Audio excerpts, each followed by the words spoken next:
Okay, so welcome guys. ఇక్కడ ఓయ్ okay, so yesterday we started economy. Okay, so మళ్ళీ ఒకసారి క్విక్గా రివిజన్ చేస్తున్నా. ఎకానమీ అంటే ఏంటి అని అంటే మన దగ్గర ఉండే రిసోర్సెస్ని బెస్ట్ వేలో యూజ్ చేసుకోవడం. ఓకే, దాని తర్వాత నేను మీకు ఏం చెప్పాను అని అంటే father of economics. Okay, Adam Smith. అతను రాసిన book wealth of nations, A year 1776. Okay, దాని తర్వాత ఇంకా స్ట్రైట్ అవే మన చాప్టర్ స్టార్ట్ చేసాం which is trade.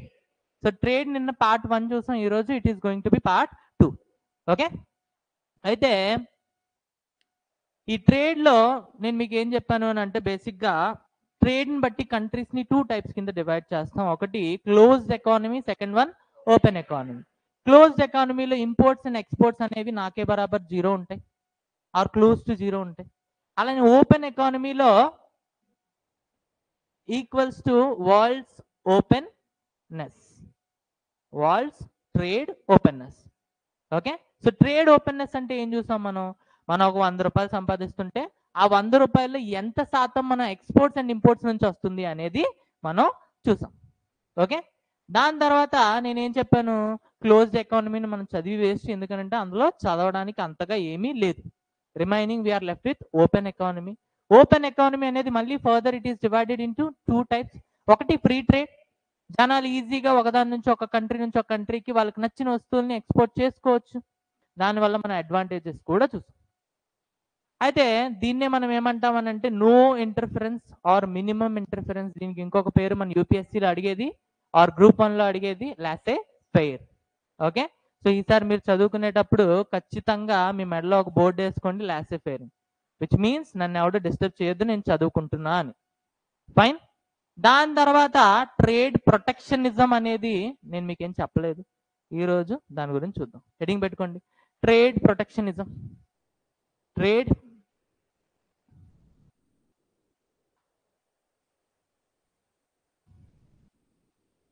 Trade protectionism, trade protectionism. So basic intro అయితే ఇచ్చాను కదా.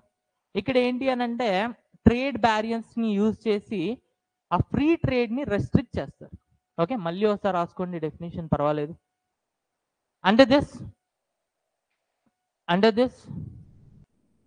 this the countries use various types of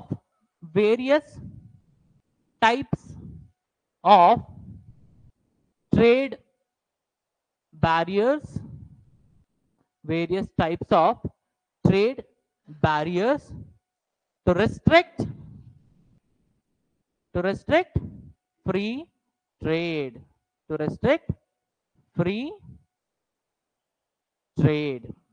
free ట్రేడ్ని రెస్ట్రిక్ట్ చేయడానికి మనం ఇక్కడ ఏం చేస్తామంటే వేరియస్ ట్రేడ్ బ్యారియర్స్ని యూజ్ చేస్తామండి. ఓకే, ఈ వేరియస్ ట్రేడ్ బ్యారియర్స్లో ఏవే వస్తాయి అని అంటే నేను ఆల్రెడీ మనం చూసాం. Example this is India, and ఒకవైపు మన బద్ధ శత్రువు పాకిస్తాన్, ఇంకోవైపు యూరోప్. మనం యూరోప్కి ఏం పంపించామండి, మామిడి పళ్ళు, అది కూడా బంగినపల్లి మామిడి పళ్ళు. అయితే వాళ్ళ దగ్గరికి మనం ట్రేడ్ చేయడానికి ట్రై చేసాం. వాళ్ళు ఏం చేశారని అంటే మామిడి పళ్ళుని ఇందులో కెమికల్స్ ఎక్కువ యూజ్ చేశారు while we're producing. So pesticides percentage అనేది ఉండాల్సిన దానికన్నా ఎక్కువ ఉంది అని చెప్పి వాళ్ళు మనల్ని రిజెక్ట్ చేశారు. సో దీన్ని మనం ఏమన్నాం, non tariff barriers. Non tariff, ఎక్కడైనా ఏం అర్థం కాకపోయినా మళ్ళీ అడగండి. Okay, non tariff barriers. ఇంకోవైపు పాకిస్తాన్కి మనం మొబైల్స్ పంపించాం, అలానే చైనా కూడా మొబైల్స్ పంపించింది. చైనాకి ఏమో వాళ్ళు 10% ట్యాక్స్ పెట్టారు. సో చైనా 100 రూపాయల మొబైల్ పంపిస్తే పాకిస్తాన్లో ఆ మొబైల్ ఎంత కమ్ముడిపోతుందండి, 110కి. ఒకవైపు ఇండియా కూడా పంపించింది మొబైల్స్. ఇండియాకి ఎంత చేశారంటే వీళ్ళు 30% ట్యాక్స్ వేశారు. సో 100 రూపీస్ మొబైల్ ఇక్కడ పంపిస్తే 130 అయింది. సేమ్ మొబైల్ 110 రూపీస్ 130 అయితే మీరు ఏం కొంటారు, 110 కొంటారు. 130 అయితే కొనం ఖచ్చితంగా. సో ఇక్కడ కూడా ట్రేడ్ అనేది రిస్ట్రిక్ట్ అవుతుంది, బట్ ఇక్కడ యూజ్ చేసింది నాన్ టారిఫ్ బ్యారియర్ కాదు, టారిఫ్ బ్యారియర్. ఒక పర్సంటేజ్ ని డిసైడ్ చేసి దాంతో మిమ్మల్ని హర్ట్ చేశారనమాట. So this is tariff barrier. Tariff barrier. This is tariff barrier. Okay, రాసుకోండి. During trade the countries uses two types of barriers. During trade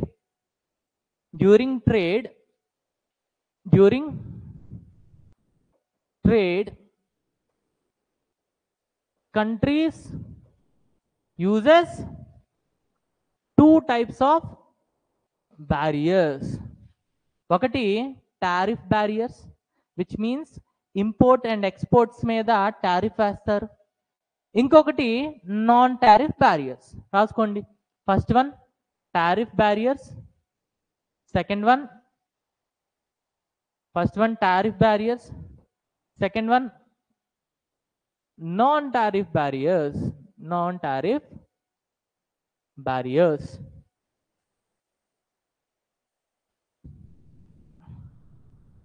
okay, so tariff barriers రాసుకున్నారు కదా, అక్కడ రాసుకోండి బ్రాకెట్లో related to taxes.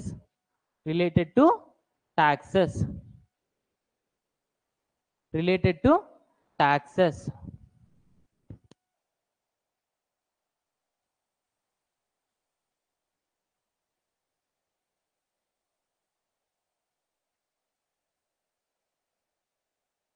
Related to taxes. Second type ఉంది కదా, related to administrative policies అని పెట్టుకోండి. Related to administrative policies.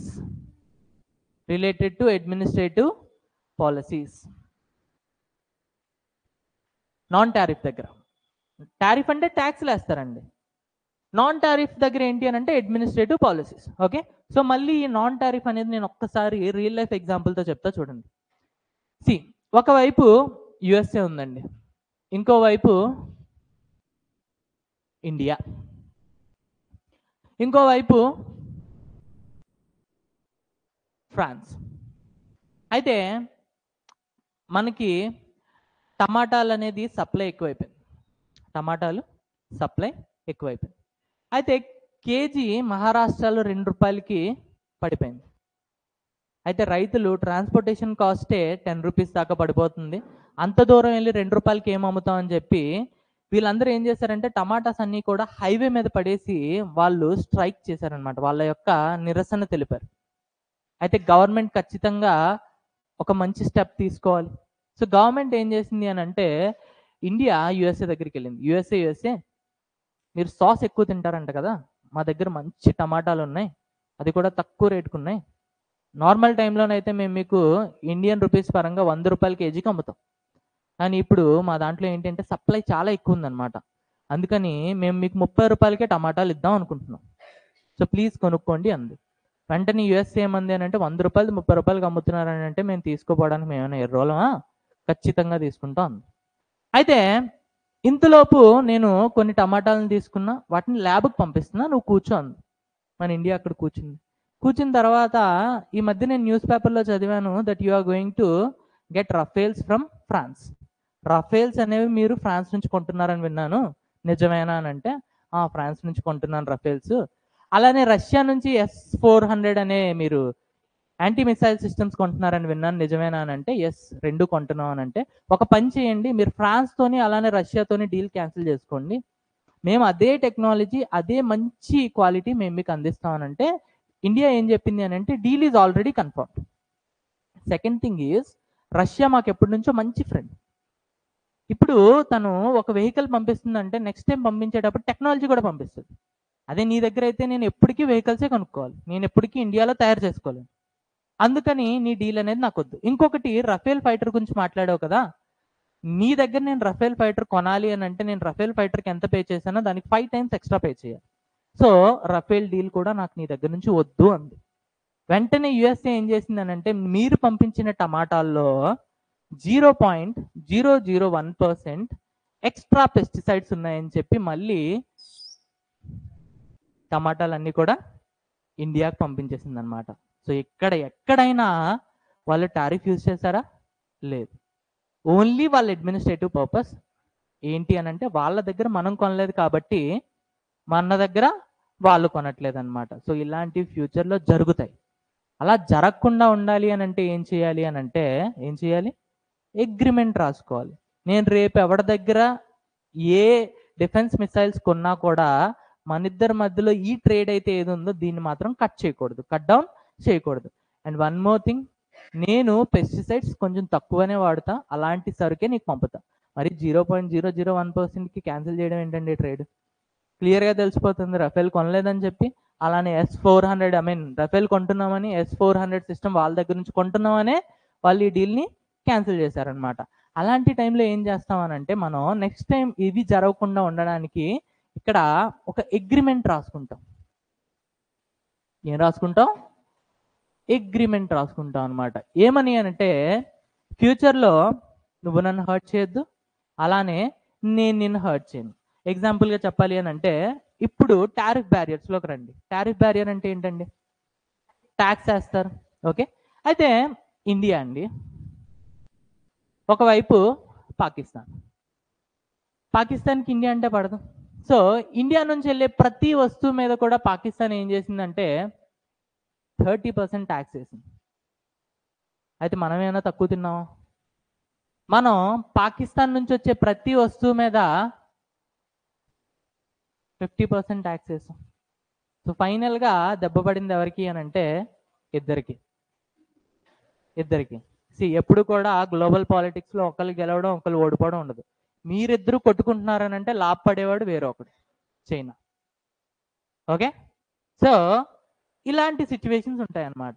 So అది టారిఫ్ బ్యారియర్ అయినా నాన్ టారిఫ్ బ్యారియర్ అయినా కూడా ఒక అగ్రిమెంట్ చేసుకున్నాం అనుకోండి, ఫ్యూచర్లో ఇలాంటివి జరగవు. సో ఏం చేస్తారని అంటే వీళ్ళిద్దరు కలిపి కూర్చొని ఒక అగ్రిమెంట్ రాసుకుంటారు. అగ్రిమెంట్లో చాలా టైప్స్ ఉంటాయండి. First they start with preferential trade agreement ఏంటి అనేది నేను చెప్తా. తర్వాత ఫ్రీ ట్రేడ్ అగ్రిమెంట్, అలా వాళ్ళ లెవెల్ అనేది పెంచుకుంటా వెళ్ళిపోతారు, వాళ్ళ ఫ్రెండ్షిప్ అనేది పెంచుకుంటా వెళ్ళిపోతారు. ఓకే, అండ్ ఒక అగ్రిమెంట్ రాసిన తర్వాత వీళ్ళు ఏం చేస్తారంటే ప్రతి సంవత్సరం ఒక మీటింగ్ పెట్టుకుంటారు. ఆ మీటింగ్ ఏమంటాం అంటే రివ్యూ మీటింగ్ అంటాం. ఈ రివ్యూ మీటింగ్లో మన ఇద్దరం అనుకున్నాం టమాటాలు ఎక్స్చేంజ్ చేసుకునేటప్పుడు ట్యాక్స్ మాత్రం 0% ఉండాలి అని. కానీ లాస్ట్ టైం నేను నీకు పంపించేటప్పుడు నువ్వు 10% వేసావు, దానివల్ల నా టమాటాల యొక్క కాంపిటీషన్ అక్కడ తగ్గిపోయింది. వేరే దేశం టమాటాలు వాళ్ళు కొనుక్కుంటున్నారు మీ ప్రజలు. ఎందుకు అనంటే because they are coming at cheaper cost. ఒకవేళ నువ్వు నావి 0%కి ఇచ్చుంటే నావి చీపర్ కాస్ట్కి వెళ్ళేవి, అలానే నావి కొనుక్కునేవాళ్ళు.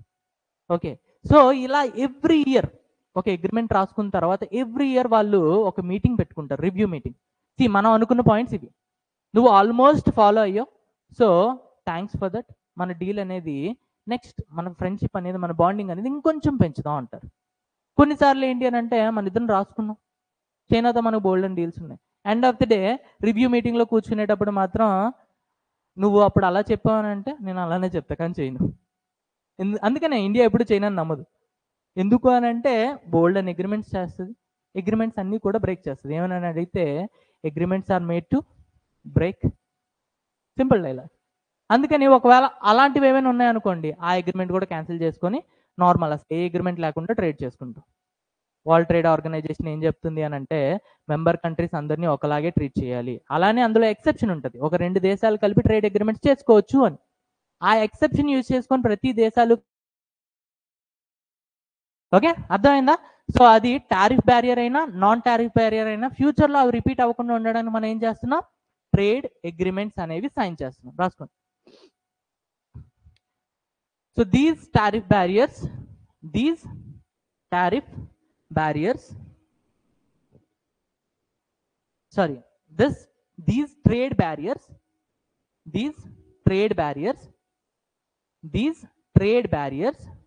will lead to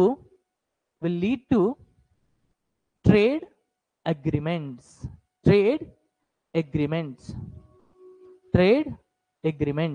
These trade barriers, when I say trade barriers, both tariff and non-tariff, these trade barriers will lead to trade agreements. Okay, point clear? ఒకటి మనకి ఇప్పుడు బ్యారియర్స్ ఉన్నాయి, ఎన్ని రకాలు? 2 రకాలు. ఆ రెండు రకాలు ఏంటి? ఒకటి టారిఫ్, ట్యాక్స్ వేస్తాం. సెకండ్ వన్ అడ్మినిస్ట్రేటివ్ పాలసీస్ కోసం ఆ ప్రోడక్ట్ని ఆపుతాం అనమాట. సో ఈ రెండిట్లో ఏది జరిగినా కూడా ఫ్యూచర్లో జరగకుండా ఉండడానికి మనం చేసుకునేది ఏంటి? Trade agreements. ఓకే, ఇప్పుడు డీటెయిల్గా చూద్దాం, రాసుకోండి. First one, tariff barriers. Tariff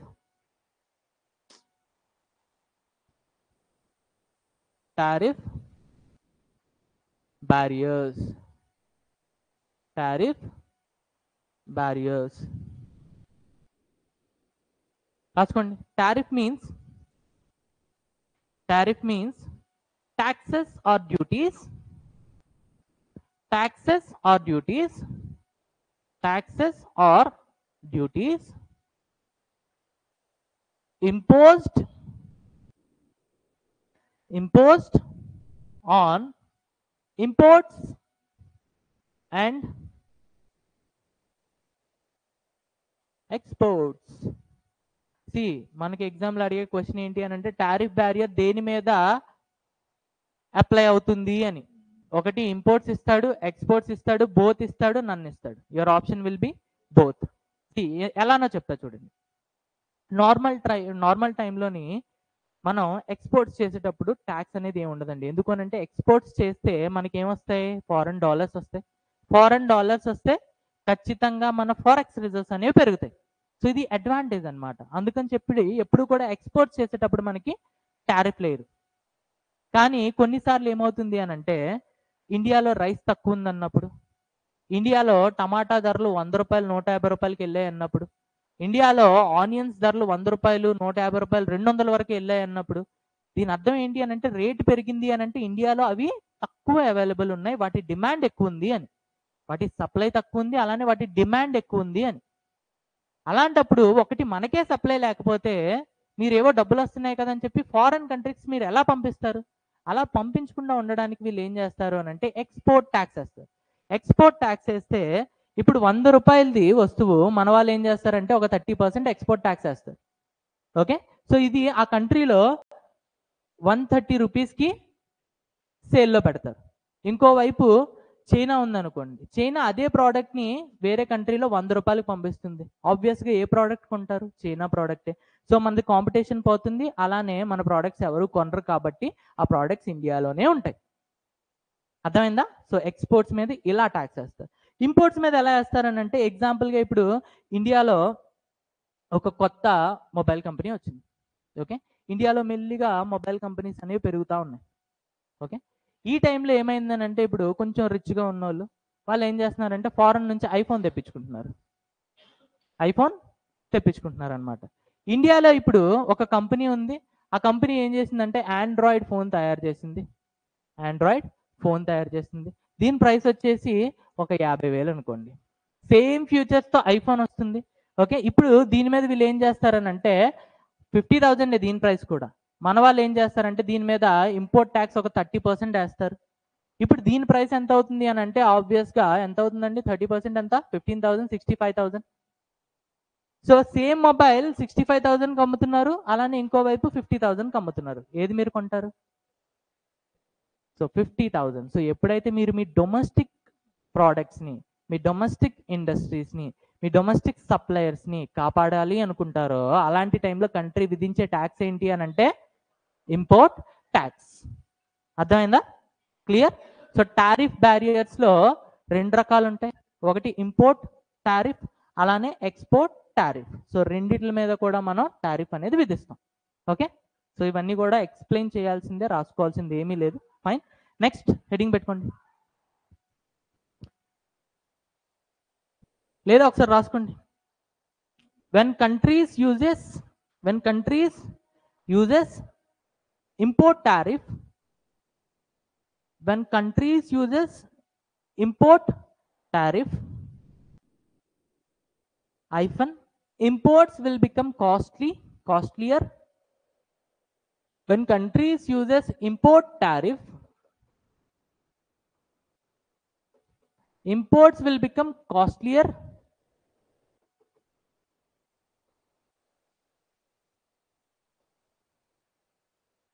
Imports will become costlier and it leads to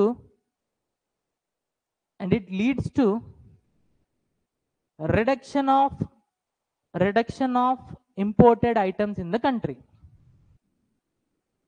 ఎందుకు అని అంటే కాంపిటీషన్ తగ్గిపోతుంది. Reduction of imported items in the country. Reduction of imported items in the country. Okay, next on the other side when a country uses exports tariff,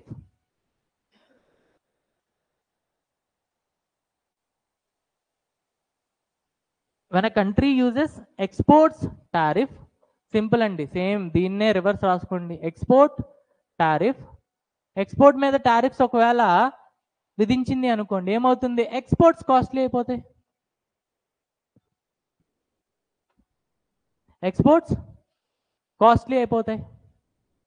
exports costly అయితే ఆబ్వియస్గా competition తగ్గిపోతుంది foreign మార్కెట్లో. So exports కూడా ఆబ్వియస్గా reduce అవుతాయి.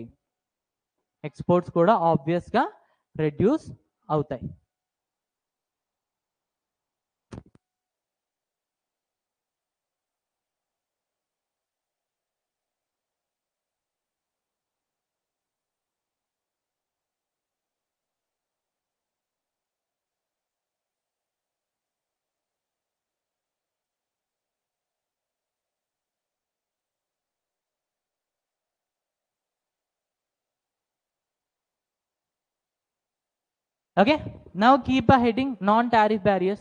Second one రాసుకోండి, non-tariff barriers.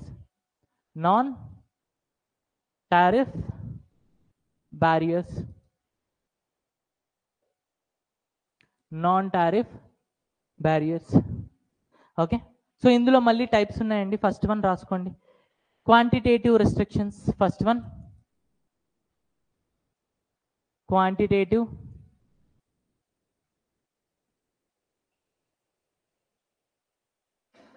restrictions. Quantitative restrictions అంటే ఏంటో చూడండి. ఇది ఇండియా అండి, ఇది ఇండోనేషియా. ఓకే, సో ఇండియాలో సౌత్ ఇండియా వైపు వెళ్తే కేరళ, ఇక్కడ మనకి బాగా స్పైసెస్ అనేవి ఫేమస్, మసాలాలు. ఓకే, సో ఇక్కడ మనకి బాగా ఫేమస్ ఏంటండి? Masalas. On the other side Indonesia is also island, అక్కడ కూడా మసాలాలు అనేవి చాలా ఫేమస్. అంతేనా? అందుకే కదా డచ్ వాళ్ళు ఇండియాను వదిలేసి మళ్ళీ ఇండోనేషియా వెళ్ళిపోయారు. ఇండోనేషియాలో మసాలాలు వ్యాపారం చేసుకున్నారు. ఎందుకు అని అంటే చేసేది మసాలా వ్యాపారమే. ఈ మసాలా వ్యాపారాలను కొట్టుకోవడం ఎందుకని చెప్పి డైరెక్ట్గా ఇండోనేషియా వెళ్ళిపోయారు. ఓకే, అయితే ఇద్దరు మసాలాలే అమ్ముతున్నారు. అయితే ఇండోనేషియా ఒకరోజు ఇండియా దగ్గరకు వచ్చి, ఇండియా మీ దగ్గర మసాలాలు పండుతున్నాయి, ఓకే ఫైన్, కానీ మా మసాలాలు ఐలాండ్లో పండుతాయి కాబట్టి వాటిలో ఘాట్ ఎక్కువ ఉంటుంది అన్నమాట. సో మసాలా యొక్క ఫ్లేవర్ చాలా బాగుంటుంది, మీ వాళ్ళు ఒకసారి తింటే మళ్ళీ వదిలిపెట్టరు, బిర్యానీ చేసుకుంటూనే ఉంటారు అని చెప్పి చెప్పింది అనమాట. సరే అయితే మా వాళ్ళు కూడా బాగా తింటూ ఉంటారు, సో నువ్వు మసాలాల్ని మా ఇండియాకి పంపు అని చెప్పింది.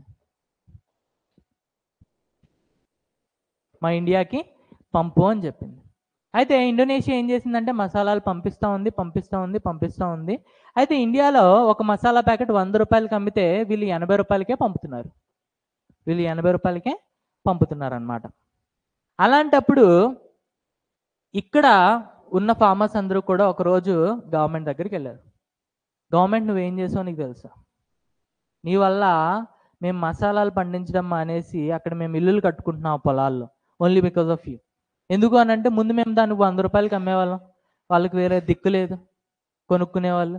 ఇప్పుడు దానికన్నా స్పెషల్, దానికన్నా టేస్టీ, దానికన్నా స్పైసీ మసాలాస్ మీరు ఇండోనేషియా నుంచి 80 రూపాయలకే అమ్ముతున్నారు. సో ఇంకా మా మసాలాలు ఎవడు కొంటాడు? ఇలా ఎలా చేస్తావు అని అడిగితే అప్పుడు ఇండియా ఏం చేసింది అని అంటే ఇండోనేషియా దగ్గరికి వెళ్ళి మొఖం మీద ఇంకా నువ్వు నాకు మసాలాలు పంపించొద్దు అని చెప్పడం మానేసి, అంటే ఖచ్చితంగా నో చెప్పడం అనేది కొంచెం ఇబ్బందిగా ఉంటుంది. ఓకే, సో ఇండోనేషియా దగ్గరికి వెళ్ళి ఇండోనేషియా నీకు ఒకటి చెప్పనా, మా ఇండియాలో ఒక 100 కేజీల మసాలాలు అవసరం, మా వాళ్ళు ఒక 60 కేజీ మసాలా ప్రొడ్యూస్ చేస్తున్నారు, మీరు ఇంకో 40 కేజెస్ పంపిస్తే చాలు, మీరు అంతకన్నా ఎక్కువ పంపించారనుకోండి మీవి సేల్ అయిపోతాయి, మా వాళ్ళు అడుక్కు తింటారనమాట. అందుకని నువ్వు మ్యాక్సిమం 40 మాత్రమే పంపు, రిమైనింగ్ 60 అనేది మా ఇండియాలో ఉంది కాబట్టి మేము వాటినే యూజ్ చేసుకుంటాం అని చెప్పి చెప్తారనమాట. సో క్వాంటిటేటివ్ రెస్ట్రిక్షన్స్లో ఏం చేస్తారు అని అంటే ఎక్కడా టారిఫ్ విధించరండి, ఎక్కడా కూడా ట్యాక్స్ అనేది ఉండదు.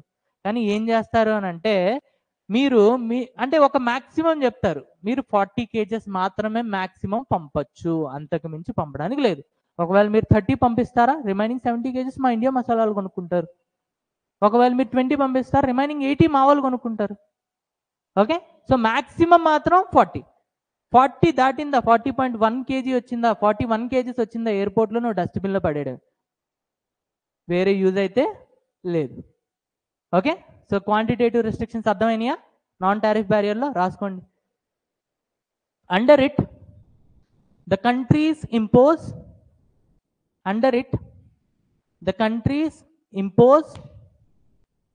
under it the countries impose restrictions on the quantity of imported items, restrictions on the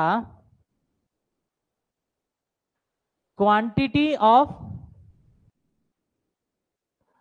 imported items,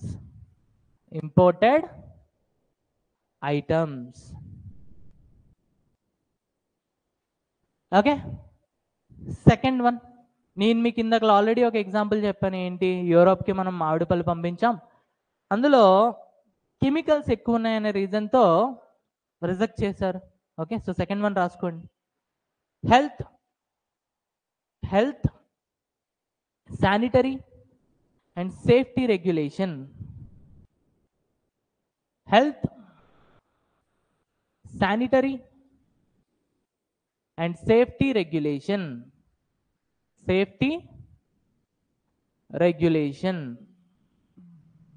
health sanitary and safety regulation రాసుకోండి. under it companies impose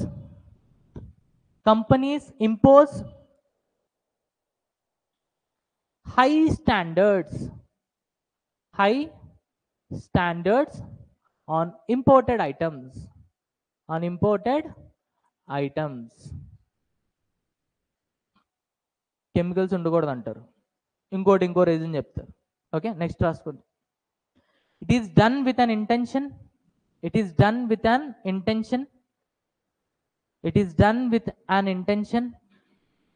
to protect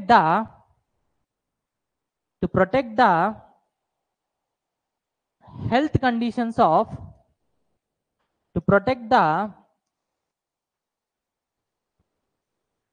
health conditions of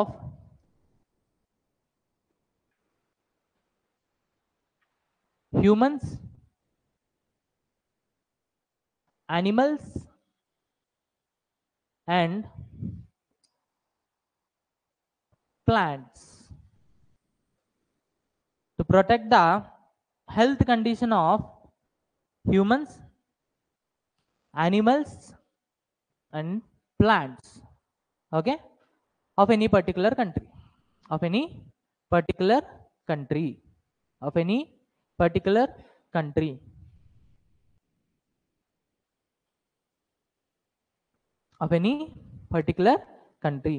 third one రాసుకోండి.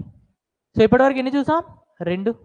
Okay, so first one ఏంటండి, quantity మీద restrictions.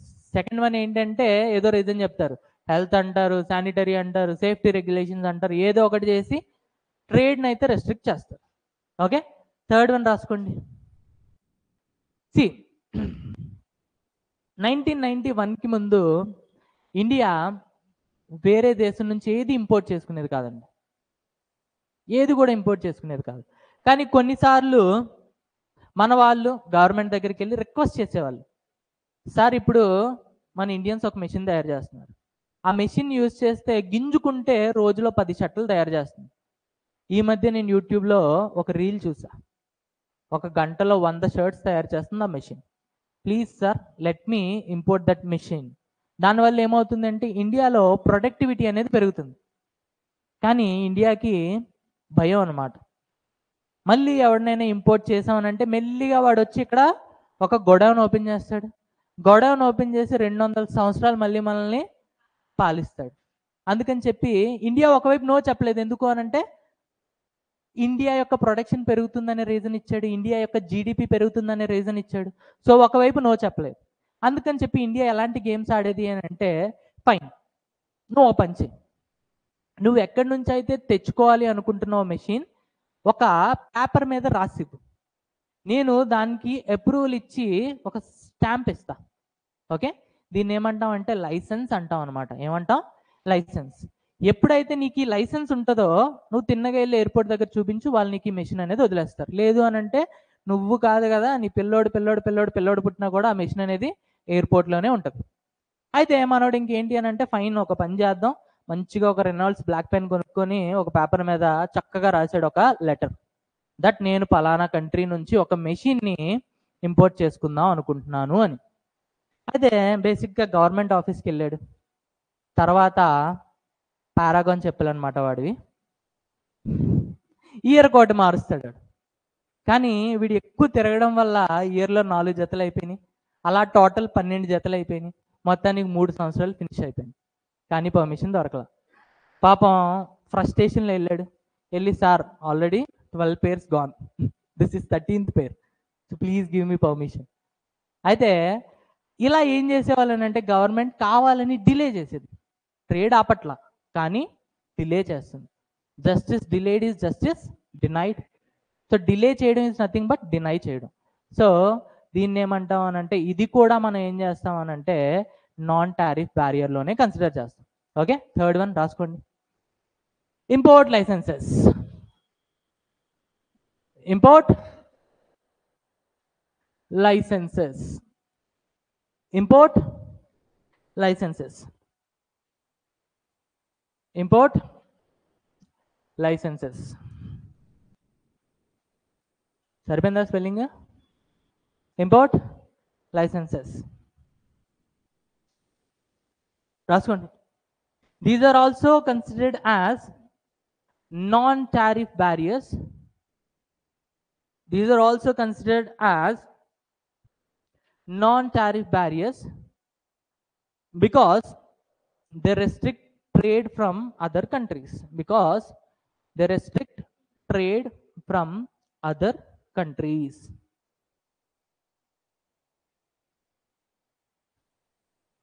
They restrict trade from other countries. Okay, and next one, last one, which is fourth one, domestic content requirement. ఇది రెగ్యులర్గా మీరు news పేపర్లో చూసేదండి. కాకపోతే మీకు news పేపర్లో ఏమని కనిపిస్తుంది అని అంటే డిసిఆర్. ఏమని ఉంటుంది? డిసిఆర్. ఓకే, ఇది మీకు ఖచ్చితంగా తెలుసు, కాకపోతే నేను ఎక్స్ప్లెయిన్ చేస్తే మీకు తెలుసు అని మీకు ఫీలింగ్ వస్తుంది.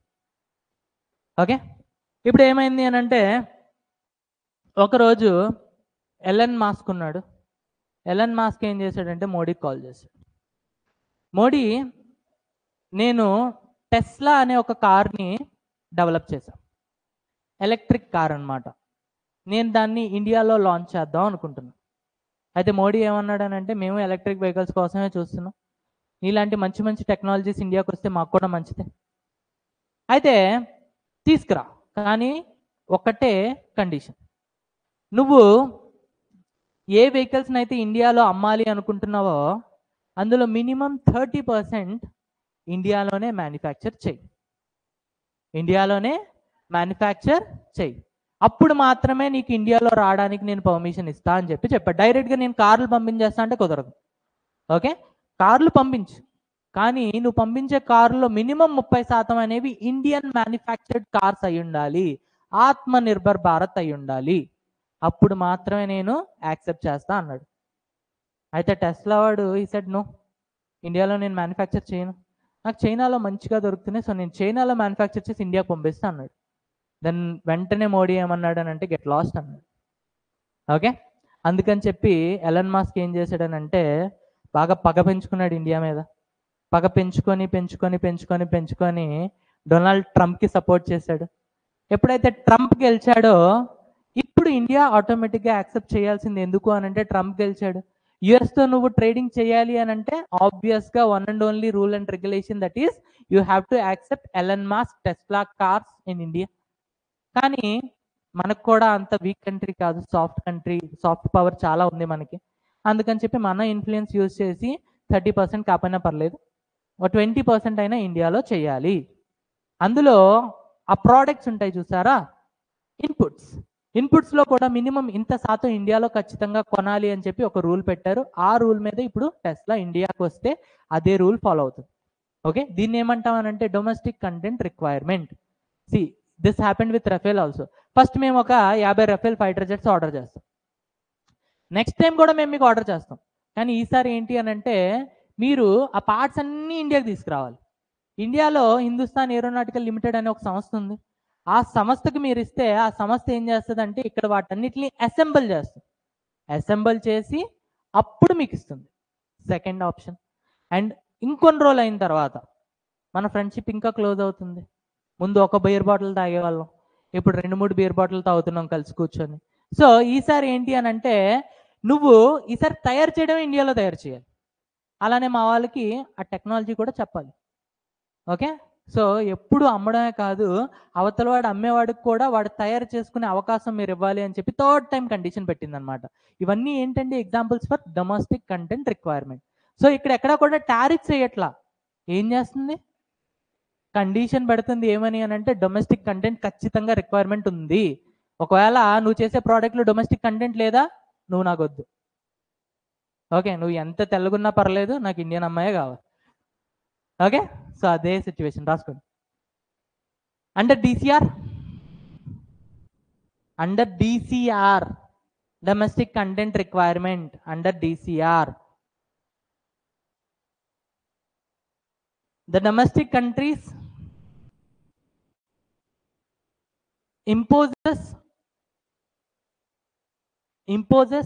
a restriction on the importers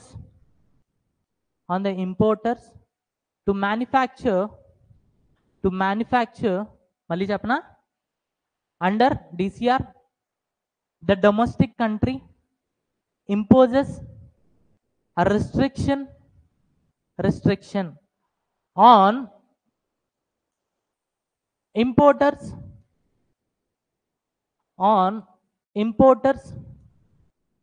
to manufacture certain percentage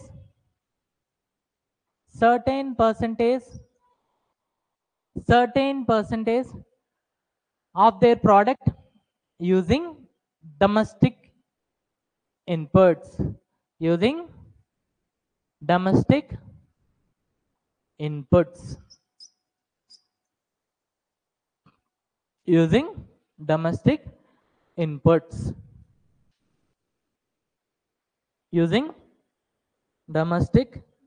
inputs.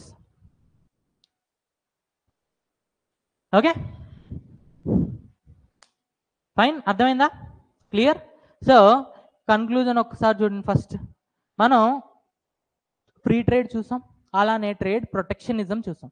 Trade ప్రొటెక్షనిజంలో మనకి 2 టైప్స్ ఉన్నాయి. ఒకటి tariff, non tariff.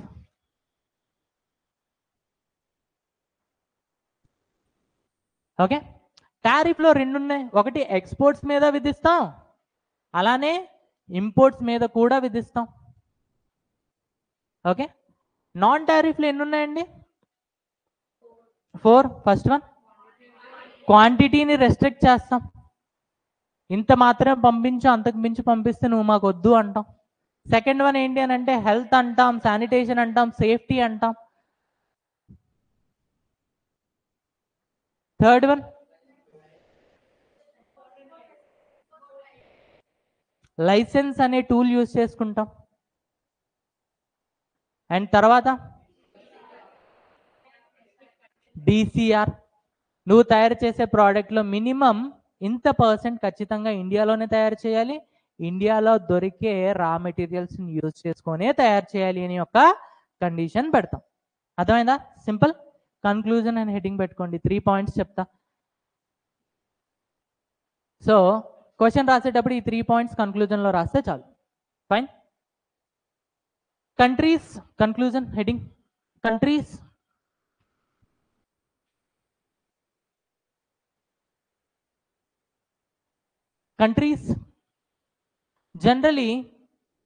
generally go for, ఇదే పాయింట్ కాదండి, ఆ పాయింట్స్ చెప్పే ముందు ఇంట్రొడక్షన్ అనమాట, రాసుకోండి. Countries generally go for protection using trade barriers for the following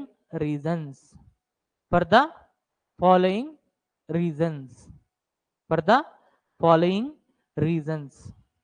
Okay, first one, to protect infant domestic industries.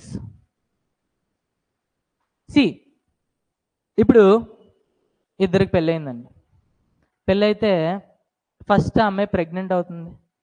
Pregnant అయిన తర్వాత బయటకు వచ్చేవాడిని ఇన్ఫాంట్ అంటాం. దాని తర్వాత కొన్ని రోజులకి బేబీ అంటాం, కొన్ని రోజులకి బాయ్ అంటాం లేదా గర్ల్ అంటాం, కొన్ని రోజులకి మెన్ అంటాం లేదా ఉమెన్ అంటాం, కొన్ని రోజులకి ఓల్డ్ బగర్ అంటాం, ఓల్డ్ మెన్ అంటాం లేదా ఓల్డ్ ఉమెన్ అంటాం. ఓకే, సో ఇది ప్రాసెస్. అయితే ఇక్కడ ఇన్ఫాంట్రీ అంటే ఏంటి అని అంటే అప్పుడే పుట్టిన ఇండస్ట్రీస్. సో ఇండియా లాంటి కంట్రీస్ అప్పుడే పుట్టినాయి 1947. అప్పటికి Europe well developed, USA well developed. So వీళ్ళు ఏం చేస్తారు అని అంటే వాళ్ళ డొమెస్టిక్ ఇండస్ట్రీస్ని ప్రొటెక్ట్ చేసుకోవడానికి వాళ్ళు ఏం చేస్తారు అని అంటే ట్రేడ్ ప్రొటెక్షనిజం అనే టూల్ యూజ్ చేసుకుంటారు, బ్యారియర్స్ అనేవి ఇంప్లిమెంట్ చేస్తారు. ఓకే, దీన్నే ఇంకొకటి ఏమంటాము అని అంటే ఐఎస్ఐ. రాసుకోండి, ఐఎస్ఐ రాసుకోండి. Import substitution industrialisation. Import substitution industrialisation. మాకు ఇంపోర్ట్స్ వద్దు, దాన్ని మేము ఎలా సబ్స్టిట్యూట్ చేస్తాము అని అంటే డొమెస్టిక్ ఇండస్ట్రీస్తో. ఇంపోర్ట్ సబ్స్టిట్యూషన్ ఇండస్ట్రియలైజేషన్, దీన్ని ఏమంటాం? ఐఎస్ఐ అంటాం. ఓకే, నెక్స్ట్ పాయింట్ రాసుకోండి. To protect some strategic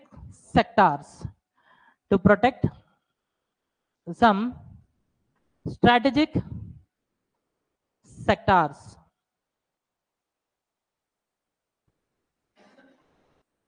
like defense and agriculture.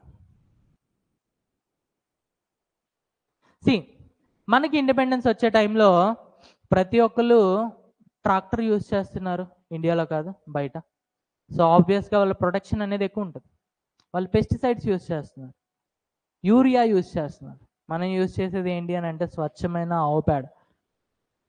Okay, మంచిదే, మనం తినే ఫుడ్ మంచిది, కానీ ప్రొడక్షన్ చూసుకుంటే వాళ్ళు 100 kgs ప్రొడ్యూస్ చేస్తే అదే పీస్ ఆఫ్ ల్యాండ్లో వీళ్ళు produce only 20 kgs.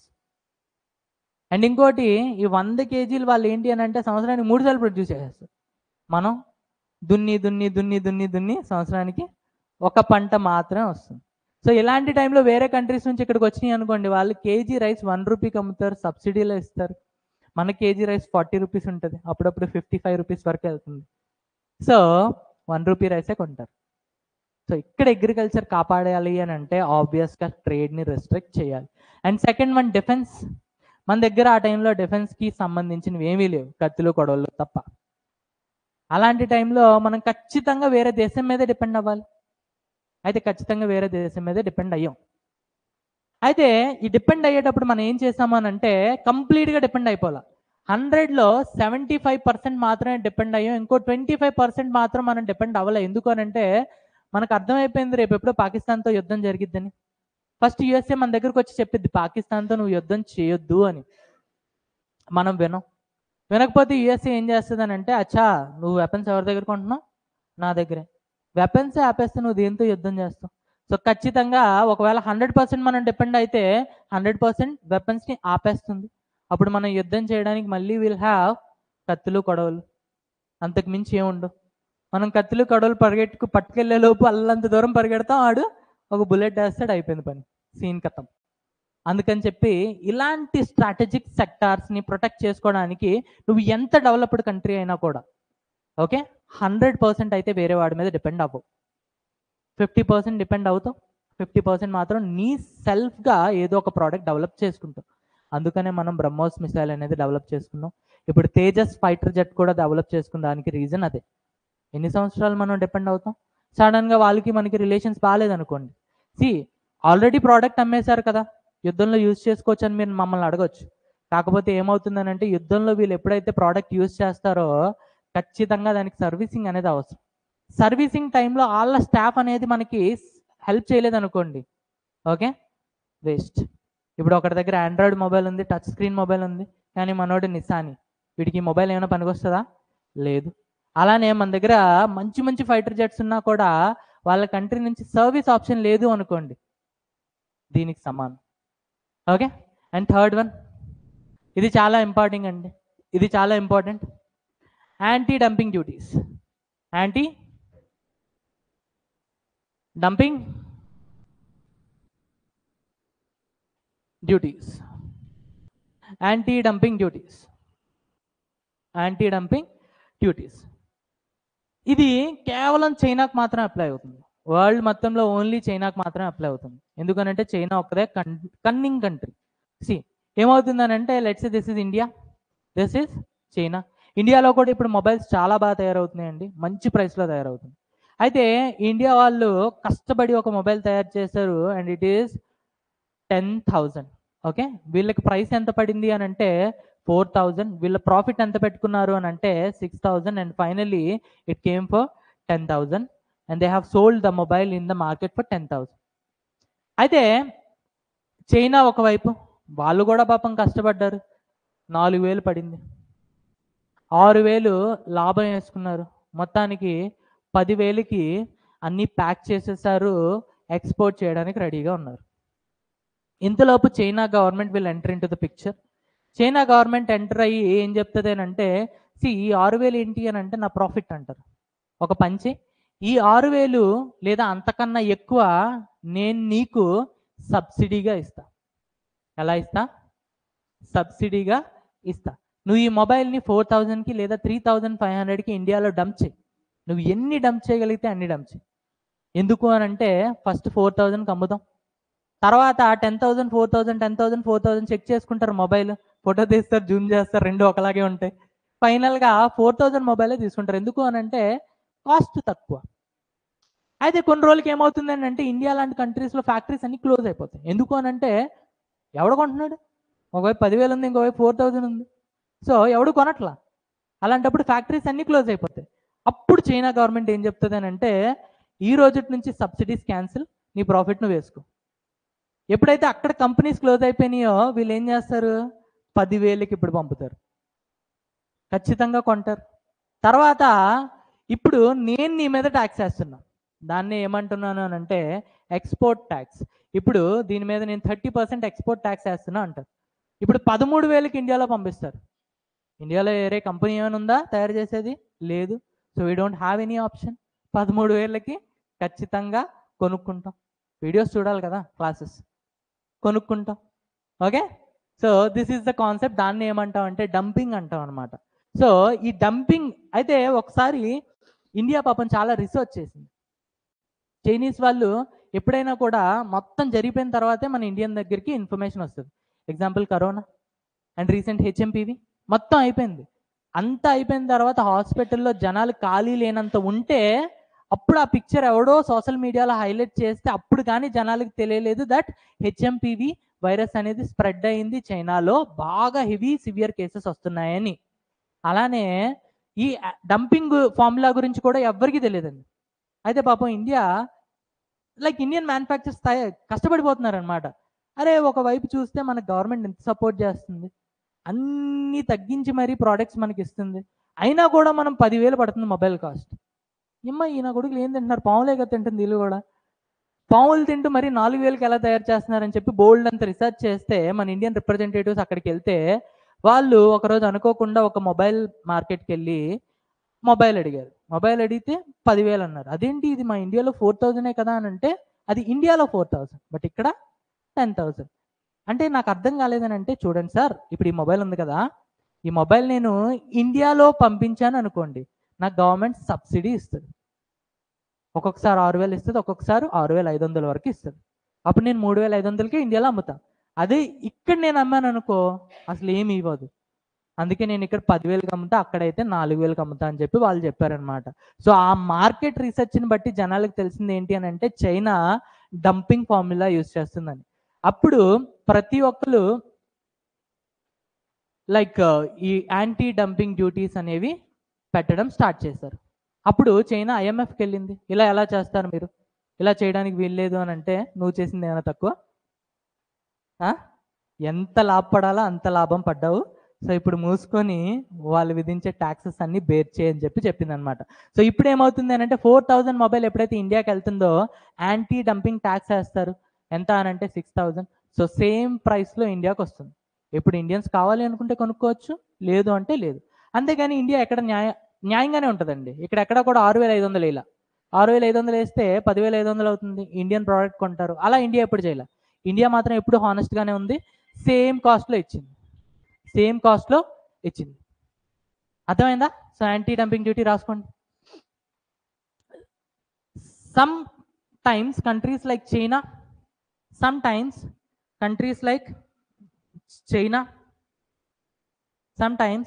countries like China export their products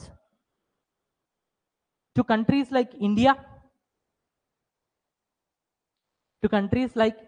Sometimes countries like China exports their products to countries like India at either cost of production or below the cost of production.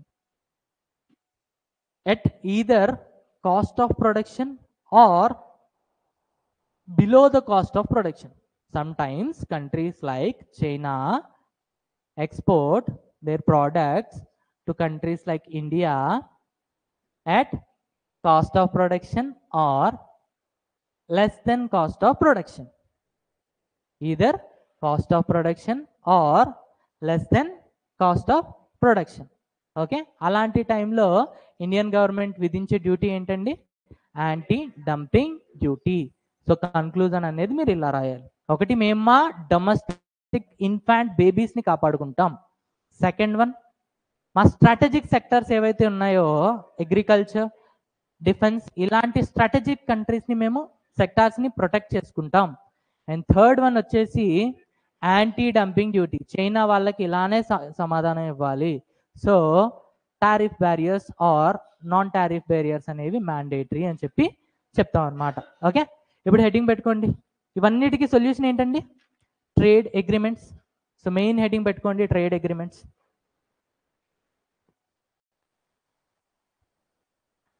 Trade agreements. Okay, so ఈరోజు introduction ఇస్తా, remaining ఈరోజే complete చేస్తా.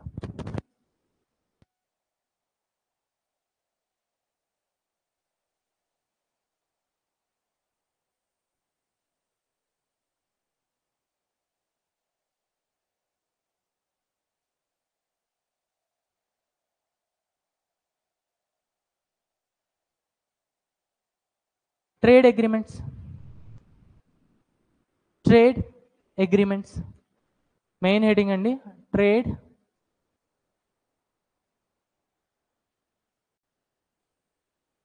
Agreements రాసుకోండి. Trade agreements are signed between trade agreements are signed between two countries to reduce the tariff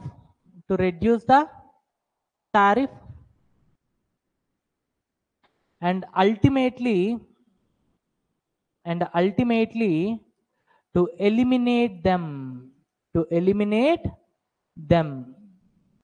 ఒకటి 30% tariff విధిస్తుంది అనుకోండి. Agreement చేసుకొని మనం ఏం చేస్తామనంటే 10% విధించు, అంతకు మించి విధించొద్దు అని చెప్తాం.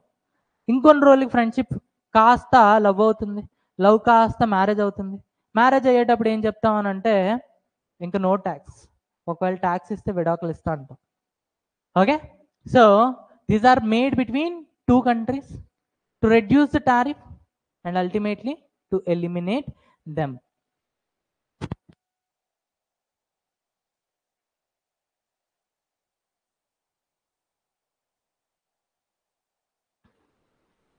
ఓకే, రాసుకోండి. When countries indulge in trade, when countries indulge in trade, they exchange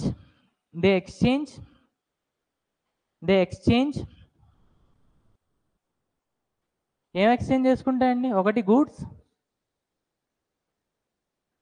services,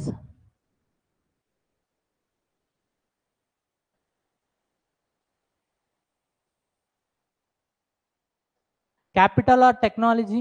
ఈ రెండింటిని కలిపి మనం ఏమంటాం అని అంటే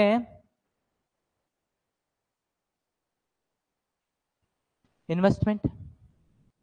ఈ రెండింటిని కలిపి మనం ఏమంటాం? Investment. And fourth one is, ఇప్పుడు ఇజ్రాయెల్ చేస్తుంది ఏంటి? ఇండియా దగ్గర నుంచి లేబర్ ఫోర్స్ తీసుకుంటుందా? Yes, so labour force. Okay, see ఈ 4 మీకు అర్థమైతే మీకు ట్రేడ్ అగ్రిమెంట్స్ అన్నీ కూడా అర్థమైపోతాయండి. ఓకే, నేను వాటి పేర్లు చెప్పను, కానీ అగ్రిమెంట్స్ అన్నీ నేను ఇప్పుడే ఎక్స్ప్లెయిన్ చేసేస్తాను. చూడండి, సి జనరల్గా మనం ఏంటి అని అంటే ఈ 4 మాత్రమే ఎక్స్చేంజ్ చేసుకుంటాం. ఫస్ట్ ఏం చేస్తామని అంటే ఎగ్జాంపుల్కి ఇప్పుడు ఒక కంట్రీ దగ్గరికి వెళ్తాం. ఆ కంట్రీ ప్రైమ్ మినిస్టర్కి ఏం చెప్తామనంటే, భయ్యా మన ఇద్దరం ఫ్రెండ్షిప్ చేసుకుందాం అంటాం. అయితే ఫ్రెండ్షిప్లో వాడి గురించి మనకు పూర్తిగా తెలియదు కాబట్టి వాడిని నమ్మేదానికి లేదు. అందుకని చెప్పి ఓన్లీ పార్ట్ ఆఫ్ గూడ్స్ని మాత్రమే మనం ఎక్స్పోర్ట్ అండ్ ఇంపోర్ట్ చేసుకుంటాం అండర్ అగ్రిమెంట్. రిమైనింగ్ చేసుకుంటామని అంటే చేసుకుంటాం, కాకపోతే వాటికి ఎటువంటి అగ్రిమెంట్ ఉండదు. వాటి మీద ఎంత ట్యాక్స్ అయినా తీసుకోవచ్చు, కొన్నిసార్లు ఆ కంట్రీ రిజెక్ట్ చేయొచ్చు, ఏదైనా చేయొచ్చు. కానీ ఏవైతే కొన్ని ఐటమ్స్ ఉన్నాయి చూసారా, ఆ కొన్ని ఐటమ్స్ మాత్రం అది రిజెక్ట్ చేయడానికి లేదు, దాని మీద ట్యాక్స్ పెంచడానికి లేదు. ఆ అగ్రిమెంట్ని ఫాలో అవ్వాలి. మెల్లిగా ఫ్రెండ్షిప్ పెరిగింది. పెరిగితే ఏం చేస్తామనంటే ఈసారి గూడ్స్ అన్నీ పంపించేస్తాం, సర్వీసెస్ కొద్దిగా పంపిస్తాం, చిన్న ట్రైల్ వేస్తాం.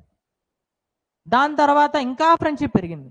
ఈసారి గూడ్స్, సర్వీసెస్, దాంతోపాటు ఇన్వెస్ట్మెంట్లు కొద్దిగా పంపిస్తాం. ఇంకా ఫ్రెండ్షిప్ పెరిగింది. గూడ్స్, సర్వీసెస్, ఇన్వెస్ట్మెంట్ మొత్తం పంపిస్తాం. ఇంకా ఫ్రెండ్షిప్ పెరిగింది, పెళ్ళి అయిపోయింది, వాళ్ళని నమ్మాలనిపించింది. అప్పుడు మాత్రమే మన ఫ్యామిలీని వాళ్ళ ఇంటికి పంపిస్తాం. అర్థమైందా? వీటికే డిఫరెంట్ నేమ్స్ ఇస్తారనమాట. నేను చెప్పిన వాటిలో ఫస్ట్ దాన్ని ఏమంటాం అంటే ప్రిఫరెన్షియల్ ట్రేడ్ అగ్రిమెంట్ అంటాం. సెకండ్ దాన్ని ఏమంటాం అంటే ఫ్రీ ట్రేడ్ అగ్రిమెంట్ అంటాం. అలా ఒక్కొక్క దానికి ఒక్కొక్క పేరు ఉందన్నమాట.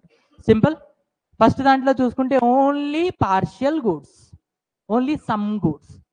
సెకండ్ దాంట్లో చూసుకుంటే all goods, some services. Third దాంట్లో చూసుకుంటే గూడ్స్, సర్వీసెస్, అలానే కొంచెం క్యాపిటల్. ఓకే, ఫోర్త్ దాంట్లో చూసుకుంటే గూడ్స్, సర్వీసెస్, క్యాపిటల్ మొత్తం. ఫిఫ్త్ దాంట్లో చూసుకుంటే లేబర్ ఫోర్స్ని కూడా పంపిస్తాం. సో వేటిని పంపిస్తున్నాం, ఎంత శాతం పంపిస్తున్నాం, దీన్ని బట్టి మనకి టైప్స్ ఆఫ్ ట్రేడ్ అగ్రిమెంట్స్ ఉంటాయన్నమాట. అర్థమైందా? అయితే ఇవన్నీ కూడా మీకు అర్థమై ఉంటుంది నాకు తెలిసి. ఇది ఒక్కటి అర్థమై ఉండదు, capital or technology. Okay, so దాని గురించి రాసుకోండి. ఫస్ట్ నేను చెప్పిందే మళ్ళీ చెప్తాను, ఒకసారి ఇంగ్లీష్లో రాసుకోండి. when two countries signed a trade agreement, when two countries signed a trade agreement, when two countries signed a trade agreement, in the initial stages they exchange goods. In the initial stages they'll exchange goods. Over the time, in the initial stages they'll exchange the goods. Over the time they'll start exchanging services, investment and labor force. Services, investment and labor force. Services, investment and labour force. Okay, so ఇప్పుడు ఒక question రాసుకోండి దీని గురించి, మెయిన్స్లో అడిగిన question రాసుకోండి. How does moment of capital happens between, how does movement of capital happens between, how does movement of capital happens between two countries during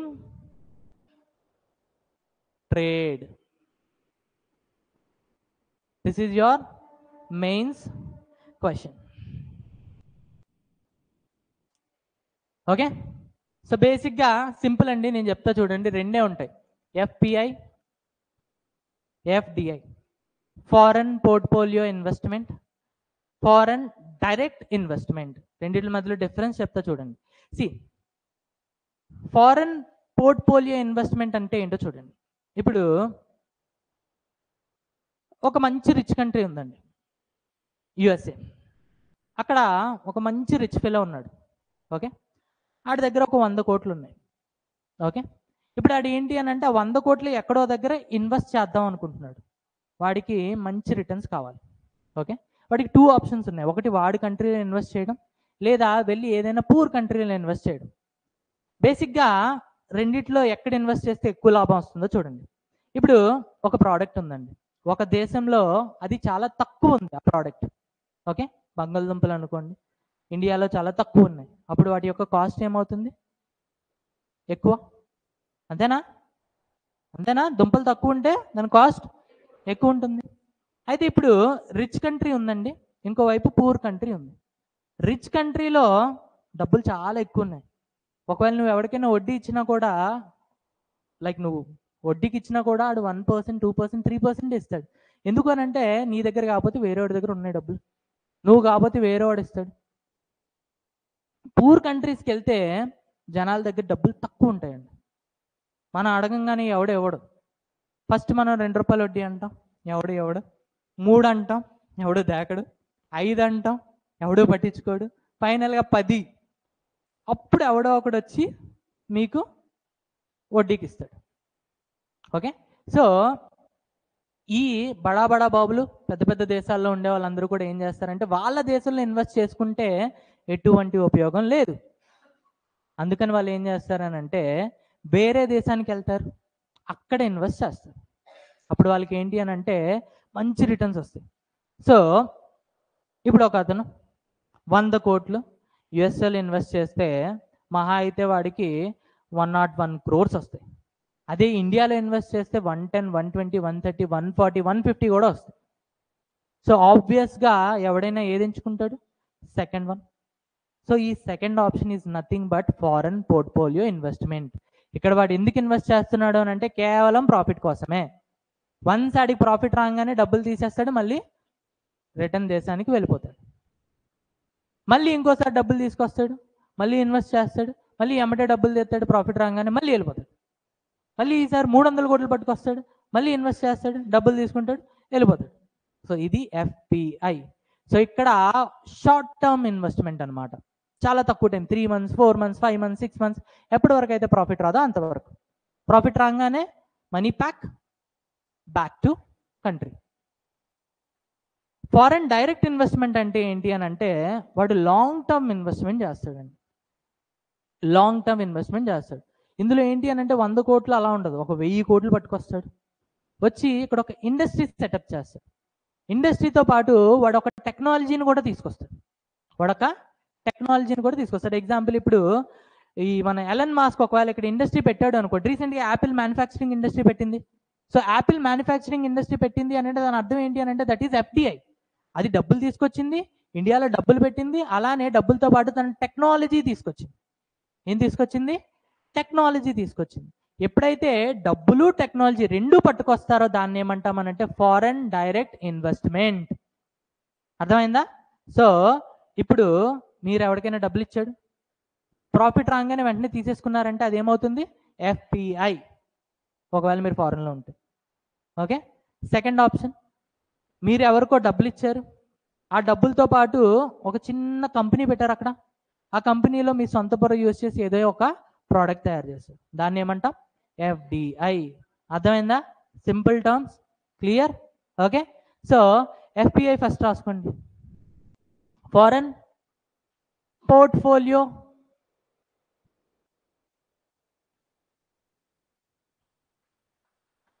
investment. Foreign portfolio investment. First point రాసుకోండి.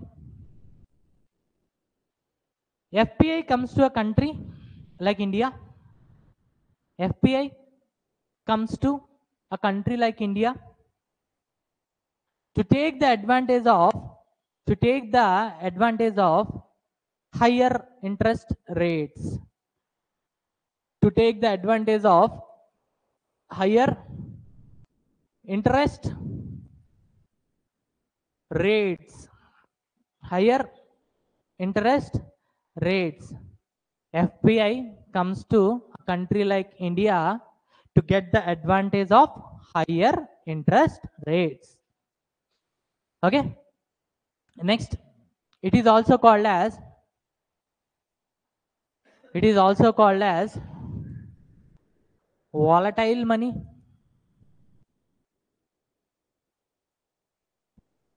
hot money, unstable money. Okay, volatile అంటే ఏంటి?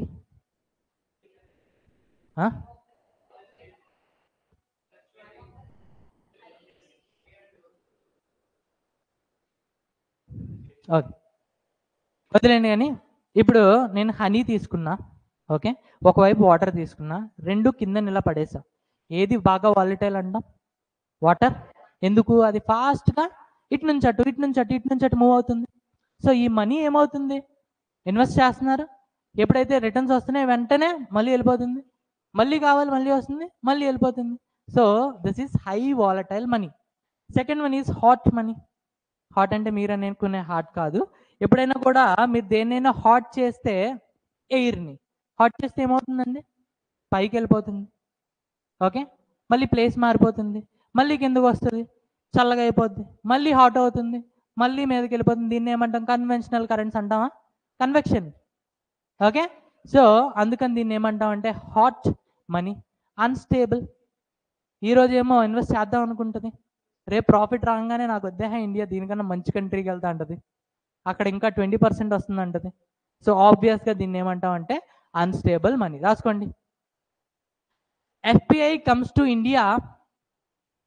FPI, foreign portfolio investment. FPI comes to India only with the permission of SEBI. Only with the permission of SEBI. Securities Exchange Board of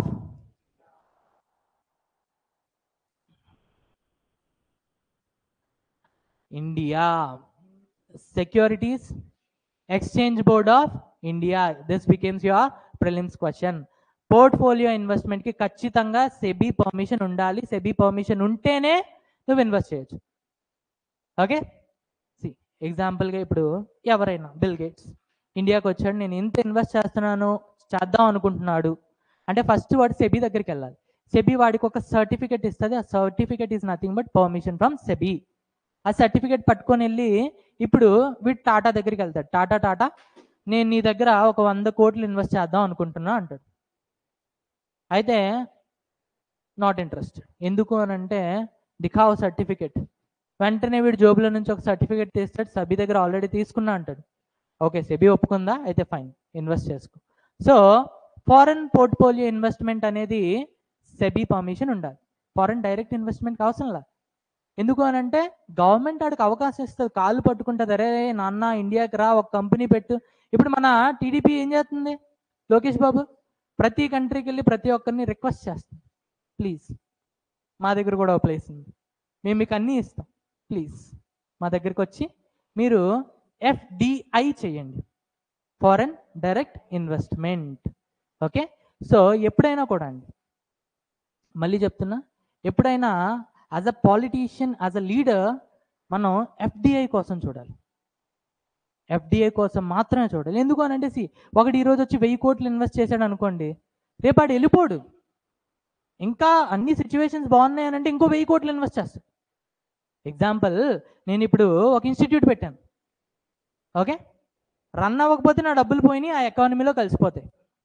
ఒకవేళ run అయితే నేను మెల్లిమెల్లిగా 2-3 క్లాసులు పెడతా, 2-3 digital studios create చేస్తా, students పెరుగుతూ ఉంటారు.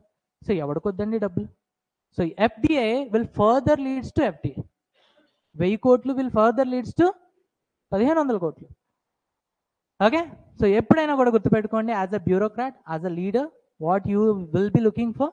FDI. ఓకే, సో FDI రాసుకోండి, foreign direct investment. Foreign direct investment. ఇది అయిపోతే పంపించేస్తా, రాసుకోండి. Under FDI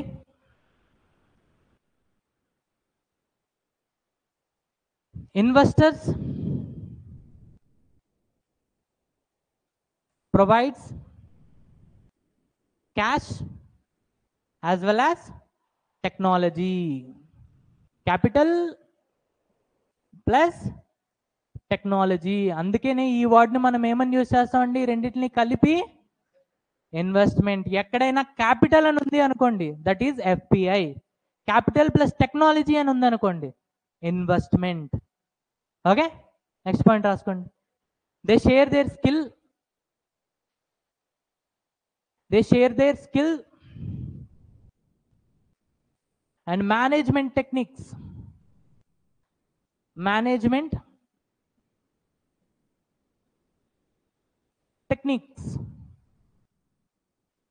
with a developing country, with a developing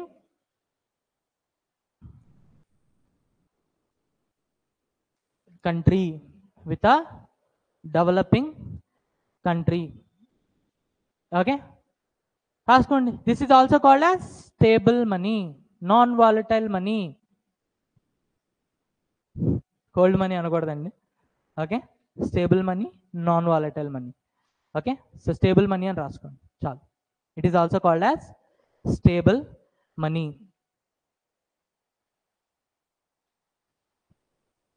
okay, ఇప్పుడు మనకి ఏమైంది? ఈ క్యాపిటల్ అనేది 2 టైప్స్ కింద డివైడ్ అయిపోయింది, FPI and FDI. So FPI యొక్క ఆబ్జెక్టివ్ ఏంటి అని అంటే purely profit. Money, huge money, profit. ఇంకేం వద్దు మాకు, ప్రాఫిట్ మాత్రం. మీరు ఎలా అయినా సావండి, we need money, huge money. Next FDIలో ఆబ్జెక్టివ్ ఏంటి అని అంటే ఇక్కడ కూడా ప్రాఫిటేనండి. ప్రాఫిట్ వద్దు అనుకుంటే ఎలన్ మస్క్ ఇండియాకి వస్తాడా? దానితో పాటు టెక్నాలజీ ఆడి దగ్గర ఆల్రెడీ ఉంది, ఓనర్షిప్ కావాలి. ఏం కావాలి? వేరే దేశంలో వాడికి ఓనర్షిప్ కావాలి. ఏం కావాలి? ఓనర్షిప్ కావాలి. సింపుల్. FPI, FDI అర్థమైందా? కంటిన్యూ చేద్దామా?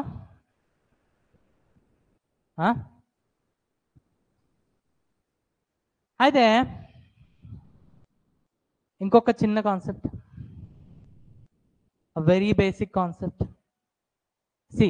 FPIలో మనీ పట్టుకొస్తాడు. ఓకే, సో ఈ మనీని ఎవడు కాపీ కొట్టలేడండి. ఓకే, బట్ FDIలో మనీతో పాటు టెక్నాలజీ తీసుకొస్తాడు యాపిల్ వాడు. సో ఎప్పుడైతే టెక్నాలజీ తీసుకొస్తాడో చైనా లాంటి కంట్రీ అయితే ఖచ్చితంగా కాపీ కొడుతుంది. అందుకని FDIలో ఎక్స్ట్రాగా ఇంకొకటి ఉంటుందండి. FDIలో always FDI will comes along with IPR, intellectual property rights. రాసుకోండి.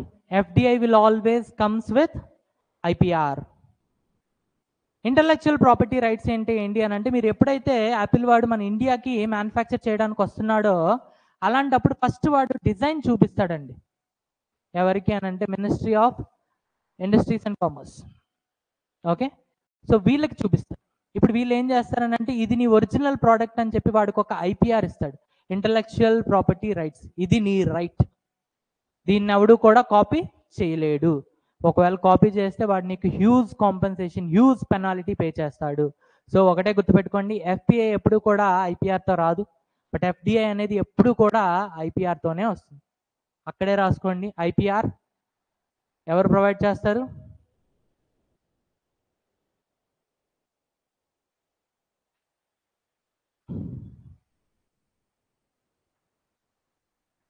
Ministry of commerce and industries. Commerce and industries. అందులో కూడా ఒక డిపార్ట్మెంట్ ఉంటుందండి, డిప్. ఆ డిప్ అనే డిపార్ట్మెంట్ ఏం చేస్తుంది అని అంటే, ఈ IPRని ఇస్తుంది. ఓకే, డిప్ అంటే ఏంటో రాసుకోండి బ్రాకెట్లో. Department of industrial policy and promotion. Department of industrial policy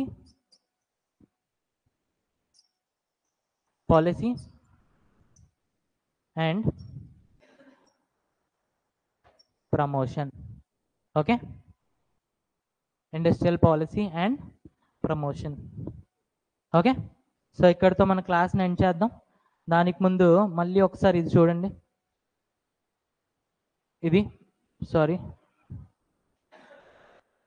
ఇది ఫస్ట్ ఏ కంట్రీ అయినా కూడా పార్షియల్గా గూడ్స్ మీద ఒక అగ్రిమెంట్ చేసుకుంటుంది, తర్వాత కంప్లీట్గా గూడ్స్, తర్వాత సర్వీసెస్ కొన్ని, తర్వాత గూడ్స్ సర్వీసెస్ మొత్తం, అలానే పార్షియల్ ఇన్వెస్ట్మెంట్. ఈ partial investment is nothing but FPI. ఎప్పుడైతే వాడికి FPI పెట్టి రిటర్న్ డబ్బులు వచ్చినాయో ఆ గవర్నమెంట్ మీద నమ్మకం వస్తుంది. నమ్మకం వచ్చిన తర్వాత అప్పుడు వాడు అక్కడికి వెళ్ళి పర్మనెంట్గా ల్యాండ్ కొంటాడు, టెక్నాలజీ ట్రాన్స్ఫర్ చేస్తాడు, ఓనర్షిప్ తీసుకుంటాడు. అర్థమైందా? So first stage of capital is FPI.